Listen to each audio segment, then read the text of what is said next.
Did you ever wondered what happens if you sneeze in space? On Earth, sneezing shoots tiny droplets into the air, and gravity pulls them down. But in space, there's no gravity to make them fall.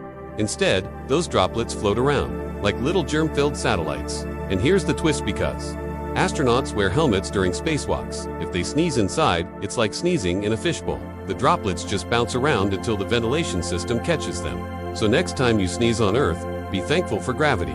It's the cleanup crew you never think about. Subscribe the channel and like the video for more interesting and science-related contents.